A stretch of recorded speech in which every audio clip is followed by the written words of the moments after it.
Hi dear subscribers, ఈరోజు ఈ వీడియోలో నెట్వర్కింగ్ కాన్సెప్ట్ గురించి క్లియర్గా తెలుసుకుందాం. ఒక వీడియో పోస్ట్ చేశాను, దానికోసం చాలామంది రెస్పాన్స్ వచ్చింది. ఆ రెస్పాన్స్ ఏంటి, నెట్వర్కింగ్ మీద వీడియో చేయమని. సో ఈ నెట్వర్కింగ్ వీడియోస్ ఇక కంటిన్యూ చేద్దామని నేను కూడా డిసైడ్ అయిపోయాను. సో ఓకే, ఫస్ట్ మనం లేట్ చేయకుండా నెట్వర్కింగ్ అనే డెఫినేషన్ ఏంటో తెలుసుకుందాం. Networking is a practice of linking two or more computing devices together for the purpose of sharing the data. Networking అంటే ఏం లేదండి, ఈ linking out two or more components ఏమైతే ఉంటాయో, ఒక కంప్యూటర్ మరొక కంప్యూటర్ లింక్ అవుతాయి. ఆ లింకింగ్ అయిన ప్రాసెస్ని నెట్వర్కింగ్గా మనం చెప్పుకోవచ్చు. ఎందుకు లింకింగ్ అవుతాయి అంటే అవి షేరింగ్ ద డేటాని షేర్ చేసుకోవడానికి అవి లింక్ అవ్వడం జరుగుతుంది. So a computer network is a group of devices connected with each other through transmission media such as wires, cables.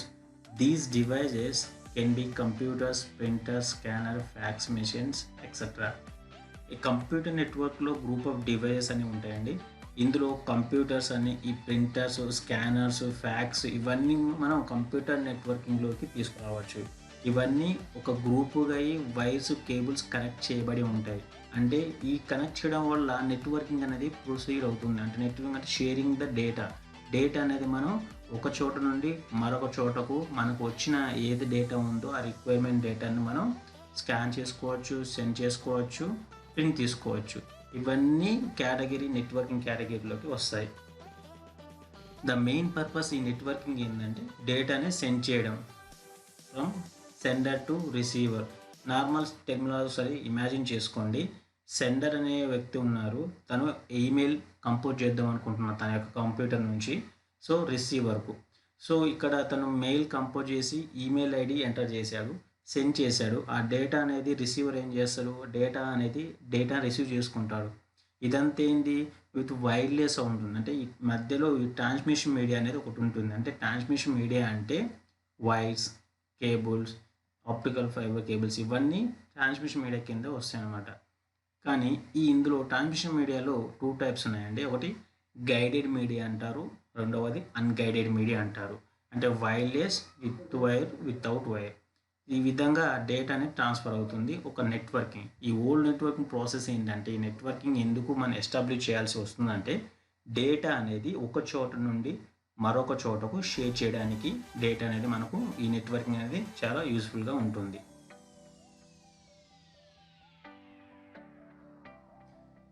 ఈ నెట్వర్క్ బిల్డ్ చేసినప్పుడు మెసేజ్ అని ఉంటుంది. మెసేజ్ అంటే మీరు ఏ డేటా అయితే కంపోజ్ చేద్దాం అనుకుంటున్నారో ట్రాన్స్ఫర్ చేయాల్సిన ట్రాన్స్ఫర్ డేటాను మనం మెసేజ్గా కన్సిడర్ చేస్తాము. ఇక్కడ సెండర్ ఎవరైతే ఉన్నారో, క్లయింట్ 1 అంటే ఒక కంప్యూటర్ నుంచి వెళ్ళి సెండ్ చేసిన డేటాను ఎవరైతే సెండ్ చేస్తారో వారిని సెండర్ అంటారు. ఎవరైతే అది రిసీవ్ చేసుకుంటారో వాళ్ళు రిసీవర్ అని అంటారు. ఈ మధ్యలో ఉన్న మీడియాను ట్రాన్స్మిషన్ మీడియాగా మనం తీసుకోవచ్చు. ట్రాన్స్మిషన్ మీడియా అంటే వైర్స్, కేబుల్స్, రేడియో వేవ్స్, ఇవన్నీ మైక్రోవేవ్స్, ఇవన్నీ ట్రాన్స్మిషన్ మీడియా కేటగిరీలోకి వస్తాయి. సో గైడెడ్ మీడియా ఏంటి, అన్గైడెడ్ మీడియా ఏంటి, twisted wire cables, coaxial cables, fibre optical cables, ఇవన్నీ guided media category. And unguided media అంటే wireless such as infrared and radio waves, microwaves, ఇవన్నీ unguided media కింద వస్తాయి. Okay, computer networking అనేది మనం ఒక ప్రాసెసర్, ద నెట్వర్కింగ్ కాన్సెప్ట్ ఏంటంటే data share చేసుకోవడం కానీ తెలుసుకున్నాం. అయితే ఇట్లా ఉన్న నెట్వర్కింగ్లో ఉన్న ఫీచర్స్ ఏంటి, ఈ నెట్వర్కింగ్ మనం బిల్డ్ చేసినప్పుడు డేటాని షేర్ చేసుకోవచ్చు అనేది మనకు తెలుసు. ఈ డేటా షేర్ చేసుకో ఒకటే జరుగుతుందా, మరి ఇందులో ఉన్న ఫీచర్స్ ఏమేమి ఉన్నాయంటే, first one performance, data sharing, backup, reliability, security, scalability, software and hardware compatibility. ఈ పర్ఫార్మెన్స్ అంటే ఏంటి, ఇక్కడ performance of A computer network is measured in terms of response time. ఈ యొక్క పెర్ఫార్మెన్స్ అంటే ఒక నెట్వర్క్ మనం రిక్వెస్ట్ సెండ్ చేసినప్పుడు ఆ రిక్వెస్ట్ కానీ మనం వెబ్సైట్కి వెళ్ళి ఏదైనా రిక్వెస్ట్ మనం కోరినప్పుడు, ఫర్ ఎగ్జాంపుల్ ఫేస్బుక్ అలా చేసినప్పుడు మనకు రెస్పాన్స్ టైం అనేది ఎర్లీగా వచ్చినట్టయితే ఆ నెట్వర్క్ అనేది మనం కరెక్ట్గా ఉన్నట్టు మనం చెప్పుకోవచ్చు. అంటే ఈ పర్ఫార్మెన్స్ విషయంలో డేటా అనేది రెస్పాన్స్ టైం మీద డిపెండ్ అయి ఉంటుంది. నీకు రెస్పాన్స్ టైం అనేది ఎంత త్వరగా వస్తుందో నీ నెట్వర్క్లో ఉన్న పర్ఫార్మెన్స్ అనేది అంత హైగా ఉన్నట్టు మనం తెలుసుకోవచ్చు. Data sharing. We use a computer network is to share data between different systems connected with each other through transmission media. ఈ కంప్యూటర్ నెట్వర్క్ బిల్డ్ చేసినప్పుడు డేటా షేరింగ్ అనేది చేసుకోవచ్చు. డేటా షేరింగ్ అనేది మనకు ఒక ఫీచర్గా చెప్పుకోవచ్చు. అలాగే రిలయబిలిటీ అంటే ఏంటి? For example, there should not be any failure in the network. Recovery from a failure should be fast ఉండాలి. మీకు నెట్వర్క్ ఇష్యూ వచ్చింది అని 1 అవర్, 2 అవర్స్, 3 అవర్స్, 1 మంత్ ఇట్లా ఎలాగైతే మీ నెట్వర్క్ అనేది బ్యాకప్ అవ్వదు, అంటే రికవర్ అవ్వదు, ఇలా ఉంటే మీ నెట్వర్క్ అనేది చాలా పూర్గా ఉన్నట్టు. అంటే ఈ ఫీచర్స్ ఆఫ్ కంప్యూటర్ నెట్వర్క్లో రిలయబిలిటీ అనేది ఉండాల్సింది, డెఫినెట్గా ఉంటుంది. అంటే మీకు ఎన్ని ఫెయిల్యూర్ వచ్చినట్లయితే అది రికవర్ అనేది కూడా చాలా ఫాస్ట్గా ఉండాలి. దాన్ని రిలయబిలిటీ అని మనం అంటాము. And security. Computer network should be secure. మనం అప్పుడప్పుడు బ్రౌజ్ చేస్తున్నప్పుడు హెచ్టిటిపి అని మనం ఒక యూఆర్ఎల్ బార్లో మనం చూస్తూ ఉంటాం. దీని అర్థం ఏంటంటే హైపర్టెక్స్ట్ ట్రాన్స్ఫర్ సెక్యూరిటీ అన్నమాట. ఇదేంటంటే సెక్యూర్ ఇస్తుంది. మీ యొక్క వెబ్సైట్ ఏదైతే ఉందో, మీరు విజిట్ చేసిన వెబ్సైట్ అనేది, మీరు ఏ డేటా అనేది విజిట్ చేశారో ఆ డేటా అనేది అన్ఆథరైజ్డ్ అవ్వకుండా ఉండడానికి ఈ డేటా అనేది సెక్యూర్ ఇస్తుంది అన్నమాట. అందుకే ఈ వెబ్సైట్స్ ఆల్మోస్ట్ నెట్వర్క్లో ఉన్న ఆల్ వెబ్సైట్స్ అనేది సెక్యూర్గా ఉండాలి. Scalability. A computer network should be scalable, which means it should always allow to add new computers or node to already existing computer network. ఇందులో ఏంటి స్కేలబిలిటీ అంటే, ఫర్ ఎగ్జాంపుల్ మీరు ఒక computer అనేది యూజ్ చేస్తున్నారు. దీనికి మీరు ఒక బ్రాడ్బ్యాండ్ అనేది దాన్ని కనెక్ట్ చేశారు. ఈ బ్రాడ్బ్యాండ్ అనేది ఒక 10 కంప్యూటర్స్కు మళ్ళీ రీకనెక్ట్ చేయాలి. అంటే ఈ బ్రాడ్బ్యాండ్లో ఉన్న డేటాను ఈ 10 కంప్యూటర్స్ తిరిగి యూజ్ చేసుకోవాలి. సో అంటే ఇప్పుడు మీరు ఎగ్జిస్టింగ్ ఏదైతే ఉందో, ఎగ్జిస్టింగ్ కంప్యూటర్ నెట్వర్క్ ఏదైతే ఉందో దానికి ఎడిషనల్గా నోడ్స్ అనేవి యాడ్ అవుతాయి, అంటే కంప్యూటర్స్ యాడ్ అవుతాయి. దానివల్ల ఏం జరుగుతుంది, మీ డేటా అనేది ఈ 10 కంప్యూటర్స్ కూడా షేర్ చేసుకోవచ్చు. దీనిని స్కేలబిలిటీ అంటారు. అంటే మీ నెట్వర్క్ బిల్డ్ చేస్తున్నప్పుడు మీ కంప్యూటర్ నెట్వర్క్లో స్కేలబిలిటీ అనేది డిఫరెంట్గా ఉండాలి. దాన్ని అప్పుడు గుడ్ ఫీచర్స్గా మనం చెప్పుకోవచ్చు. ఈ features of A computer network. And basic components to build network. Okay, మీకు ఫీచర్స్ తెలుసుకున్నాం. డేటా కంప్యూటర్ నెట్వర్క్ అనేది డేటా షేరింగ్ కోసం అని, దాంట్లో ఉన్న ఫీచర్స్ డేటా బ్యాకప్ చేసుకోవచ్చు, అండ్ సెక్యూరిటీ ఇస్తుంది, అన్ఆథరైజ్డ్ యాక్సెస్ అవ్వకుండా ఉండడానికి అని మనం తెలుసుకున్నాం. అయితే నేను ఒక నెట్వర్క్ బిల్డ్ చేద్దాం అనుకుంటున్నాను. మరి ఈ నెట్వర్క్ బిల్డ్ చేయడానికి నాకు కావాల్సిన ఎక్విప్మెంట్స్ ఏమేమి? So computer network is a built up from several components. These components together make it is possible to transfer data from one device to another device and make smooth communication between two different devices.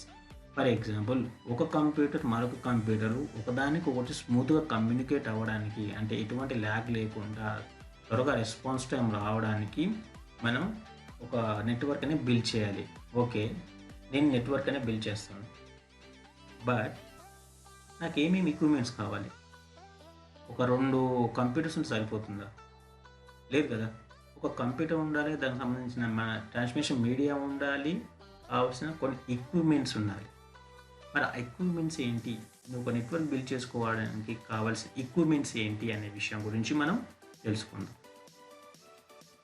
So ఒక network build చేయాలంటే ఒక server ఉండాలి, NIC card ఉండాలి, hub ఉండాలి, switch, router, cables, modem, client. ఇవి అన్నీ కలిపి ఒక నెట్వర్క్గా మనం బిల్డ్ చేసుకోవచ్చు. వన్స్ నెట్వర్క్ బిల్డ్ చేసిన తర్వాత మీకు ఏవైతే ఫీచర్స్ చెప్పామో ఈ ఫీచర్స్ అన్నీ నీకు అవైలబుల్గా ఉంటాయి. అంటే మీ ఒక నెట్వర్క్ అనేది సెక్యూర్ ఉంటుంది, బ్యాకప్ చేసుకోవచ్చు, అండ్ స్కేలబిలిటీ ఉంటుంది, రిలయబిలిటీ ఉంటుంది. ఇలా ఏమేమి ఫ్యూచర్ కంప్యూటర్ నెట్వర్క్ ఉన్నాయో అన్నీ ఇప్పుడు మీ యొక్క బిల్డ్ అయిన నెట్వర్క్ అప్లికేబుల్గా అవుతాయి. ఓకే, మరి ఒక్కొక్క దాని గురించి మనం క్లియర్గా తెలుసుకుందాం. ఒక్కొక్క ఎక్విప్మెంట్స్ గురించి, ఒక్కొక్క కాంపోనెంట్ గురించి క్లియర్గా తెలుసుకుందాం.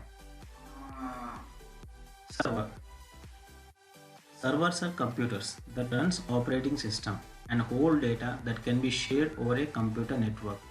ఈ ఇక్కడ ఏంటంటే సర్వర్ అనేది ఆపరేటింగ్ సిస్టమ్ ఏదైతే ఉందో విండోస్ 10 లైనక్స్ ఇలాంటి ఏదైతే ఉందో ఆ ఆపరేటింగ్ సిస్టమ్ను రన్ చేస్తూ ఉంటుంది సర్వర్స్ అనేది.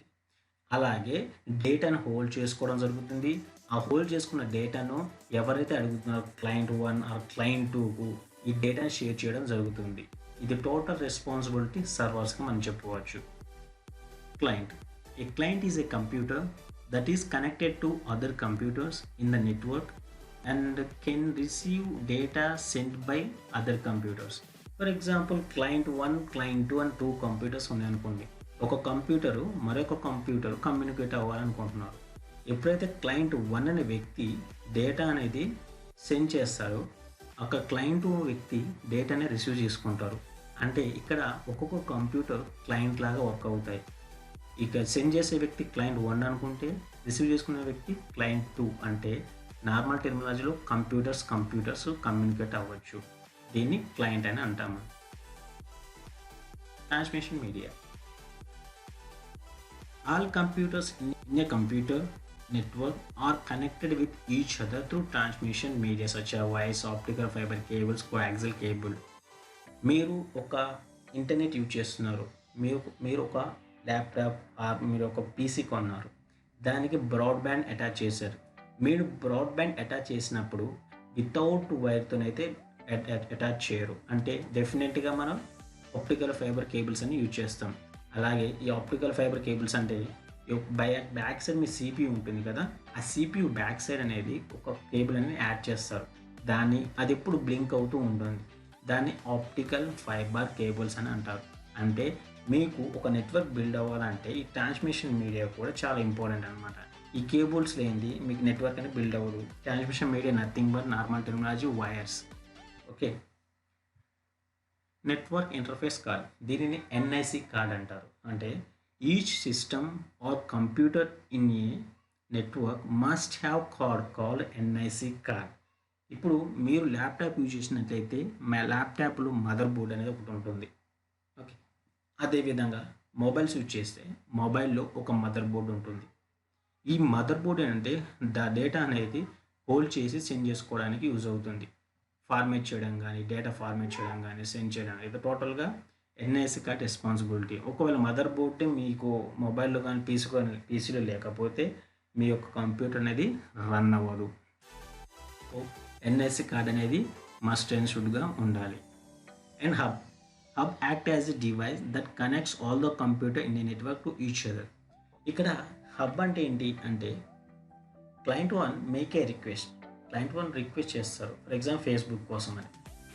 హబ్ ఏం చేస్తుంది, ఆ క్లయింట్ వచ్చిన రిక్వెస్ట్ని రిసీవ్ చేసుకొని దాన్ని హోల్డ్ చేసుకొని క్లయింట్ 2కు పంపే టైంలో మధ్యలో ఎవరైతే సర్వర్ ఉన్నారో సర్వర్కి ఇస్తుంది. సర్వరు ఆ రిక్వెస్ట్ను యాక్సెప్ట్ చేసి దాన్ని ప్రాసెస్ చేసి రెస్పాన్స్ అనేది క్లయింట్ 2కి ఇస్తుంది. ఇది హబ్ రెస్పాన్సిబిలిటీ. హబ్ ఏం చేస్తుందంటే ఇన్కమింగ్ రిక్వెస్ట్ని హోల్డ్ చేసి కరెక్ట్ సర్వర్కు సెండ్ చేయడం అనేది రెస్పాన్సిబిలిటీ హబ్. ఇక్కడ స్విచ్ చూద్దాం.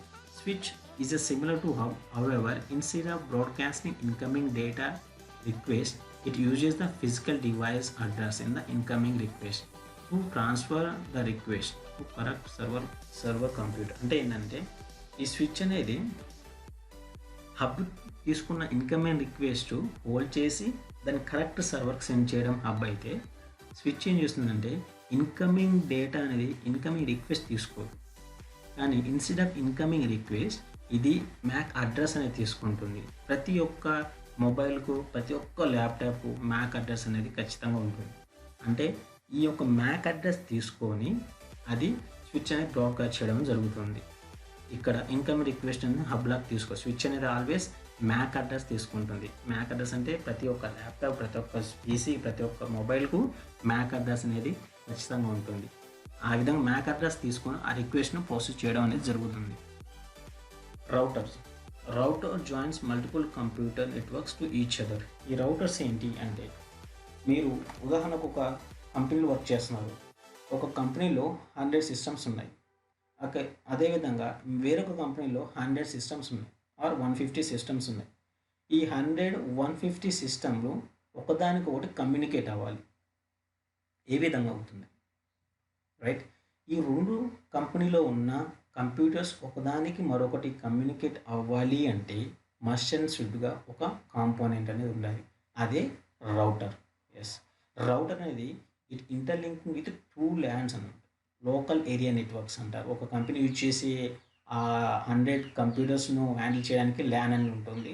అదేవిధంగా 150 కంప్యూటర్స్ హ్యాండిల్ చేయడానికి ఒక ల్యాన్ అని ఉంటుంది.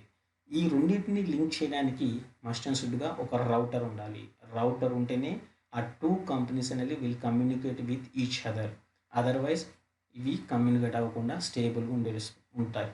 ఈ విధంగా రౌటర్ అనేది యూజ్‌ఫుల్‌గా అవుతుంది. And LAN cable. Next one, a wire that is used to connect more than 1 computers ఈ call LAN, local area network అంటారు.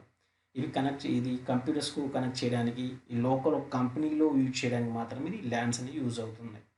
ఈ ల్యాన్, వ్యాన్ అనేది మిగతాయి నేను రిమైనింగ్ చెప్తాను. నెక్స్ట్ స్లైడ్స్‌లో కూడా మీకు వివరంగా క్లియర్‌గా ఎక్స్‌ప్లనేషన్ అనేది ఇస్తాను.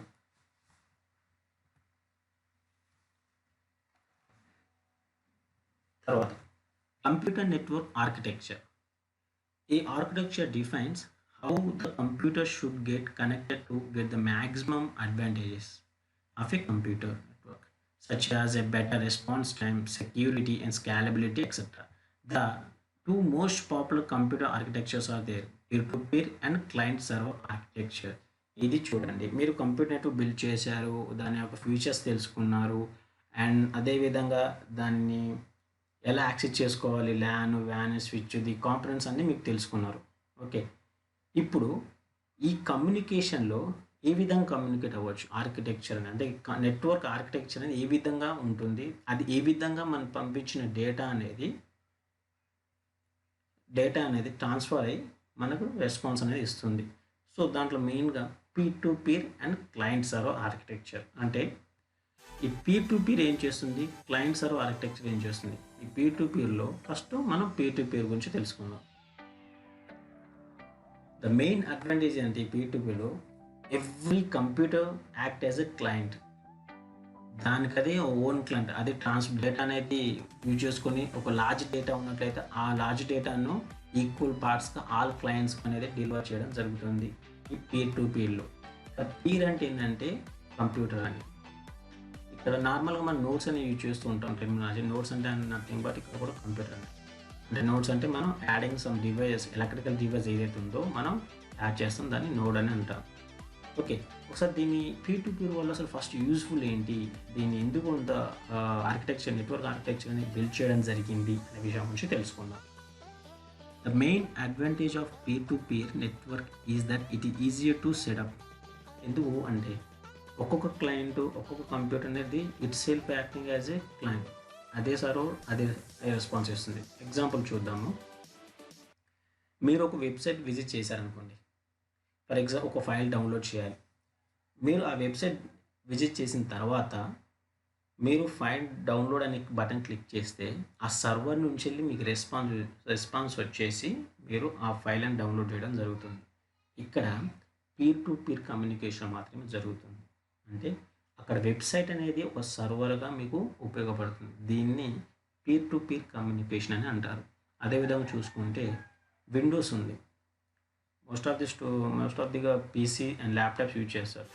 Windows always asking updates. ఈ అప్డేట్స్ ఎలా జరుగుతుంది, పీర్ టు పీర్ కమ్యూనికేషన్ ద్వారా జరుగుతుంది. మీకు మైక్రోసాఫ్ట్ నుంచి ఈ అప్డేట్స్ యాడ్ నుంచి వస్తాయి, మైక్రోసాఫ్ట్ సర్వర్ నుంచి వస్తాయి. అంటే మీ రిక్వెస్ట్ అనేది మీరు సెండ్ చేసే మైక్రోసాఫ్ట్ వెబ్సైట్ ఏదైతే ఉందో ఆ వెబ్సైట్ నుంచి వచ్చిన డేటా మీకు అప్డేట్స్ అన్ని ఇస్తుంది. రైట్. అలాగే ఒకసారి లైనెక్స్ విషయం చూసుకుంటే, మీరు లైనెక్స్లో ఒక బిట్ టోరెంట్ డౌన్లోడ్ చేద్దాం అనుకుంటారు. సో బిట్ టోరెంట్ నుంచి వచ్చే డేటా కూడా ఒక బిట్ టోరెంట్ నుంచి వచ్చే డేటా అనేది పీర్ టు పీర్ కిందకి వస్తుంది. అంటే ఓన్లీ ఇక్కడ అదర్ పర్సన్ అనేది ఇంటర్ఫియర్ అవ్వరు. మీరు ఏ వెబ్సైట్ విజిట్ చేస్తారో ఆ వెబ్సైట్ మాత్రమే ఇక్కడ మీకు సర్వర్గా యాక్ట్ అవుతుంది. So the peer to peer network is less expensive. దానివల్ల మనం ఇప్పుడు ల్యాప్టాప్ యూజ్ చేస్తున్నాం. దీనివల్ల మనం సర్వర్ అయితే మనం ఎస్టాబ్లిష్ చేసుకోవట్లేదు. సర్వర్ ఓన్గా ఎన్ఐసి కార్డ్ ఎస్టాబ్లిష్ చేసుకోవట్లేదు. ఇప్పుడు మనం ఇది చూస్తున్న ఈ వీడియో చూసిన మొత్తం ఏ కేటగిరీకి వస్తుందంటే పీర్ టు పీర్ ఆర్కిటెక్చర్ కిందికి వస్తుంది. Right. In peer-to-peer networks, all nodes are act as a server, all as well as client. Therefore, no need of dedicated server. Right, మీరు వీడియో చూస్తున్నారు, నేను ఇక్కడ వీడియో చూస్తున్నాను. మనకేమైనా సర్వర్స్ ఇంపార్టెంటా? కాదు కదా. సర్వర్స్ ఇక్కడ మనకి ఏం అవసరం లేదు. మీరు చూస్తున్న యూట్యూబ్ వెబ్సైట్ ఏదైతే ఉందో అది మీకు యాక్ట్ యాజ్ ఏ సర్వర్. ఇక్కడ నేను చేస్తున్న వెబ్సైట్ ఏదైతే ఉందో ఇది నాకు act as a server. So ఈ విధంగా పీర్ టు పీర్ కమ్యూనికేషన్ ద్వారా మనం ఇది నెట్వర్క్ అనేది ఈజీగా ఎస్టాబ్లిష్ చేసుకోవచ్చు. And it is easier to set up and use. This means that you can spend less time in the configuration and implementation of P2P network. దీనికోసం మనం కొత్తగా ఏమైనా కాన్ఫిగరేషన్ చేయాల్సిన అవసరం లేదు. ఒక్క బ్రాడ్బ్యాండ్ లేకపోతే మీకు ఉన్న వైఫై ద్వారాను డైరెక్ట్ మీరు యాక్సెస్ చేసుకోవచ్చు. మీరు ఏ వెబ్సైట్ మీరు వెళ్తారో అది మీకు సర్వర్గా అవుతుంది. ఎఫ్బి వెళ్తే వెబ్బే సర్వర్, మోజిల్ అయితే మోజిల్ సర్వర్. రైట్, మీరు ఏ వెబ్సైట్ విజిట్ చేసినా అది మీకు ఒక సర్వర్. ఓకే, దీనికోసం మనం కాన్ఫిగరేషన్ చేయడం, ఇంప్లిమెంటేషన్ చేయడం అనేది అసలు ఇక్కడ లేనే లేదు. చాలా ఈజీ యూజ్ చేయడం అనేది. అలాగే it is not required for peer to peer network to use dedicated server computer or any computer on the network can function both network server and user work station. అవునా కాదు? ఇక్కడ ఏంటి, మనమే ఓన్గా use చేస్తాం. వర్క్ స్టేషన్ మనమే work చేసుకుంటున్నాం. మనకి ఏమి రిక్వైర్మెంట్స్ ఉన్నాయి, మనకి ఏం అవసరం ఉంది, మనకి ఏ నోట్స్ అవసరం, నెట్వర్కింగ్ నోట్స్ ఏదైనా ఈ వర్క్ స్టేషన్ యూజ్ చేసుకొని, అంటే కంప్యూటర్స్ యూజ్ చేసుకొని, ల్యాప్టాప్ యూజ్ చేసుకొని మనం డిఫరెంట్ వెబ్సైట్ విజిట్ చేసి అందులో ఉన్న డేటాను డౌన్లోడ్ చేసుకొని మనం నేర్చుకోవడం జరుగుతుంది. ఇదంతా peer to peer communication, very less expensive, మనకి రిక్వైర్మెంట్ అని చాలా చాలా యూస్ఫుల్ ఉంది పీర్ టు పీర్. మరి దీనికి డిస్అడ్వాంటేజెస్ కూడా ఉన్నాయి, అవేంటో చూద్దాం. A computer can be access any time. అవును కదా, మీరు మీ సొంత కంప్యూటర్ని ఎప్పుడైనా యాక్సెస్ చేసుకోవచ్చు. Network security has to be apply to each computer separately. Backup has to be perform on each computer separately. No centralized server is available to manage and control the access of data. Users have to use separate password on each computer in the network. As with most of network systems, unsecured and unsigned code may all remote access to files, victims' computer or even compromise to entire network. ఈ disadvantage ఏంటంటే, okay, చాలామందికి laptops ఉన్నాయి, చాలామంది Pisces ఉన్నాయి అనుకోండి. So దానికి ఏం జరుగుతుందంటే సెక్యూరిటీ అనేది ప్రతి ఒక్క కంప్యూటర్ మీద అప్లై చేయాల్సి వస్తుంది. అలాగే బ్యాకప్ చేసుకోవడం జరుగుతుంది. And no centralised server is available. అవునా కదా, మీ సొంతంగా సర్వర్ ఉంటుందంటే సర్వర్ యాక్సెస్ ద్వారా మీ సెక్యూర్ అనేది ఉంటుంది. కానీ ఇక్కడ ఏంటంటే మీరే ఇండిపెండెంట్ ఉంటుంది కాబట్టి మీ ల్యాప్టాపే ఒక సర్వర్గా యూజ్ అవుతుంది. Users have to separate password on each computer in network. So ఎంతమంది కంప్యూటర్ యూజ్ చేస్తారో వాళ్ళు సపరేట్గా ఆ కంప్యూటర్కు పాస్వర్డ్ అనేది తీసుకోవడం జరుగుతుంది. పాస్వర్డ్ అనేది మీరు కాన్ఫిగర్ చేయాల్సి వస్తుంది. ఇది డిస్అడ్వాంటేజ్ మొత్తం సంబంధించి పీర్ టు పీర్. అలాగే ఇప్పుడు నెక్స్ట్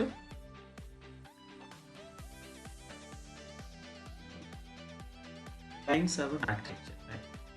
ఇక్కడ ఏంటి, క్లయింట్ ఉన్నారు, క్లయింట్స్ ఉన్నారు, ఫ్రంట్ సర్వర్ ఉంది. Hub serves all the requests from client computers. All the shared data is stored in the server computer, which is shared with the client computer when a request is made by the client computer. So ఇదేంటంటే client 1 ఒక request send చేశారు అనుకోండి. ఇక్కడ client 1 send చేశారు. ఈ send అయిన data అనేది ఇక్కడ సర్వర్లో స్టోర్ అవుతుంది. అంటే ఇక్కడ రిక్వెస్ట్ అన్నీ ఇక్కడ సర్వర్లో స్టోర్ అవుతాయి. ఎప్పుడైతే ఈ క్లయింట్స్ అనేది రిక్వెస్ట్ చేస్తారో, ఫర్ ఎగ్జాంపుల్ ఈ క్లయింట్ అనే వ్యక్తి యూట్యూబ్ కోసం రిక్వెస్ట్ చేశారు అనుకుందాం. ఇది ఏం చేస్తుంది, సర్వర్ అనేది ఆ డేటా హోల్డ్ చేసుకొని ఉంచుతుంది దాని దగ్గర.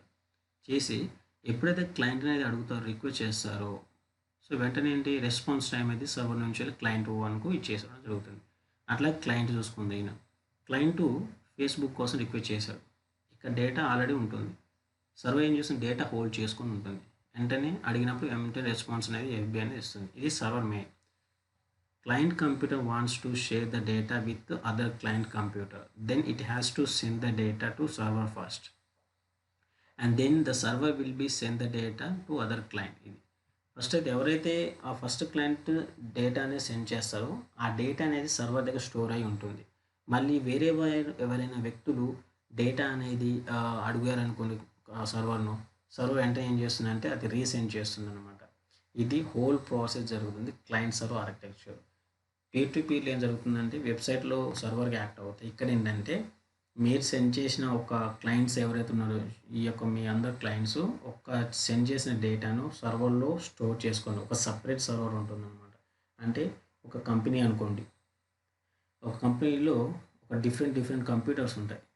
ఓకే, వీళ్ళు చేసిన వర్క్ కానీ వీళ్ళు చేసిన డేటా కానీ టోటల్గా ఎక్కడ స్టోర్ అవుతాయి? ఒక సర్వర్లో స్టోర్ అవుతాయి. ఓకే, ఫర్ ఎగ్జాంపుల్ ఇంకొక వ్యక్తి క్లయింట్ ఏం చేస్తారు, సేమ్ డేటా కావాల్సి వచ్చినప్పుడు ఏం చేస్తారంటే రిక్వెస్ట్ పంపిస్తారు. వెంటనే ఆ డేటా అనేది తీసుకోవడం జరుగుతుంది. ఇదేంటంటే లోకల్, అంటే ఒక కంపెనీలో యూజ్ చేసే ప్రాసెస్ అన్నమాట. ఇది విత్ సర్వర్. ఇదో peer to peer without server. ఇక్కడ క్లయింట్ సర్వర్ ఆర్కిటెక్చర్ అనేది విత్ సర్వర్. ఏమి ప్రతి సర్వర్కు డేటాను స్టోర్ చేసుకుంటుంది. ఫస్ట్ మీరు సెండ్ చేసిన డేటాను స్టోర్ చేసుకొని మళ్ళీ ఎవరైనా అదే రిక్వెస్ట్ అడిగితే సర్వర్ అనేది రెస్పాన్స్ ఇవ్వడం జరుగుతుంది. ఇది క్లయింట్ సర్వర్ ఆర్కిటెక్చర్. దీనికి కూడా కొన్ని డిసడ్వాంటేజెస్ అయితే ఉన్నాయి. మరి అవేంటో చూద్దాం. Data backup is very easy. ఎందుకంటే సర్వర్ మీద డిపెండ్ అయ్యి వర్క్ అవుతుంది కాబట్టి, సో సర్వర్లో డేటా ఏదైతే ఉందో బ్యాకప్ చేసుకున్నట్లయితే అది మనం పక్కన పెట్టుకుంటే in case server down server failure అయినా మనకు డేటా అనేది పోదు, డేటా అనేది కొలాప్స్ అవ్వదు. So data backup very easy compare to peer to peer. Peer to peer అయితే ఏం చేయాలి, ప్రతి ఒక్క సిస్టమ్కు బ్యాకప్ అని తీసుకోవడం. ఇది చాలా టైం తీసుకుంటుంది. Next, performance response time is greatly improves. ఎందుకు రెస్పాన్స్ టైం గ్రేట్లీ ఇంక్రీజ్ అంటే, ఇప్పుడు కంప్యూటర్స్ రెస్పాన్స్ అనేది సర్వర్ యూజ్ చేయడం వల్ల సర్వర్లో ఉన్న డేటా అనేది ఒకే దగ్గర యూజ్ చేస్తారు కాబట్టి వెంటనే పర్ఫార్మెన్స్ వస్తుంది, వెంటనే రెస్పాన్స్ టైం అనేది చాలా ఫాస్ట్గా ఉంటుంది. ఓకే, లేకపోతే మీరు ఒక ఎంఎన్సీ కంపెనీ తీసుకోండి. ఎంఎన్సీ కంపెనీలో ప్రతి వాళ్ళ దగ్గర ఆ యొక్క కంప్యూటర్స్కు ల్యాన్ అని కనెక్ట్ అయి ఉంటుంది, ఒక సర్వర్ ఉంటుంది. ఫర్ ఎగ్జాంపుల్ అమెజాన్ తీసుకుంటే అమెజాన్ సర్వర్స్ ఉంటాయి, ఫేస్బుక్ తీసుకుంటే ఫేస్బుక్ సర్వర్స్ ఉంటాయి. ఇలా ప్రతి ఒక్క కంపెనీకి వాళ్ళ సర్వర్స్ ఉంటాయి. అలా సర్వర్స్ ఉండడం వల్ల ఏంటంటే వాళ్ళు ప్రతి క్షణం ప్రతి టైంలో వాళ్ళ పర్ఫార్మెన్స్ మీద కాన్సన్ట్రేషన్ చేస్తారు. దానివల్ల ఏంటి, అందుకని ఇంత నెంబర్ ఆఫ్ యూజర్స్ అనేవి ఇంప్రూవ్ అవుతున్నాయి. యూట్యూబ్కి అయితేనే, ఫేస్బుక్ అయితేనే. ఈ విధంగా అంటే పర్ఫార్మెన్స్ ఒక రెస్పాన్స్ టైం ఫాస్ట్గా ఉందనుకో, అప్పుడు ఏం జరుగుతుందంటే యూజర్స్ పెరుగుతూ ఉంటారు అన్నమాట. ఇది చాలా యూస్ఫుల్ ఇన్ క్లయింట్ సర్వర్ ఆర్కిటెక్చర్లో. అట్లాగే సెక్యూరిటీ ఈజ్ బెటర్. సెక్యూర్ అనేది చాలా ఎక్కువ ఉంటుంది. ఇప్పుడు మీరు సర్వర్తో యాక్ట్ అవుతుంది కానీ పర్మిషన్ ఏం కావాలన్నా మీరు ఫస్ట్ టూ వే అథెంటికేషన్ ఉంటుంది. అంటే మీ మొబైల్కు ఒక ఓటీపీ రావడం కానీ ఇలా జరుగుతుంది. ఎక్కడి నుంచి వస్తుందంటే ఆటోమేటిక్గా సర్వర్ అనేది జనరేట్ చేయడం జరుగుతుంది. అదే నార్మల్గా మీరు యూజ్ చేశారు అనుకోండి పీటీపీలో, అంటే ఏంటి మీరు ఓన్గా దాన్ని ఓఎస్ అనేది ఫార్మాట్ చేసిన కూడా మనం దాన్ని రికార్డ్ చేసుకోవచ్చు. కానీ ఇక్కడ క్లయింట్ సర్వర్లో ప్రతి డేటా అనేది సర్వర్తో కనెక్ట్ అయి ఉంటుంది. అంటే సర్వర్ మీకు పర్మిషన్ ఇస్తేనే అది మీకు బ్యాక్ రావడం జరుగుతుంది. స్కేలబిలిటీ ఉంటుంది, నెంబర్ ఆఫ్ కంప్యూటర్స్ యాడ్ చేసుకోవచ్చు.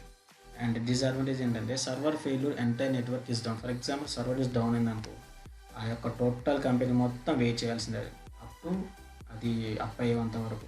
Next, server maintenance cost is high. అంతే కదా, దానికి ఒక సపరేట్ రూమ్ కావాలి, సపరేట్ ఏసీ కావాలి, సపరేట్ ఒక పర్సన్ ఉండాలి దాన్ని చూడడానికి. సో ఇదంటే కొంచెం హైతో కూడుకున్న పని సర్వర్తో మేనేజ్మెంట్ చేయడం అంటే. This is whole process in networking first class. Thank you. I hope ఇది అర్థమైంది అనుకుంటున్నాను. అర్థం కాకపోతే నా వే ఆఫ్ టాకింగ్లో ఏమైనా డిఫరెన్స్ అనిపిస్తే ప్లీజ్ కామెంట్స్లో ఏమైనా నేను మాడిఫై చేసుకోవాలంటే మీరు నాకు ఒకసారి కామెంట్లో చేయండి. నేను ఆ విధంగా మీకు చెప్పడానికి ట్రై చేస్తాను. ఎందుకంటే వీడియో లెంత్ అవుతుంది, కొంచెం ఇంకా ఫాస్ట్ చెప్తున్నాను. సబ్జెక్ట్ ఇవ్వాలని ఉందిలే కానీ ఇలా ఫాస్ట్గా జరిగిపోతుంది.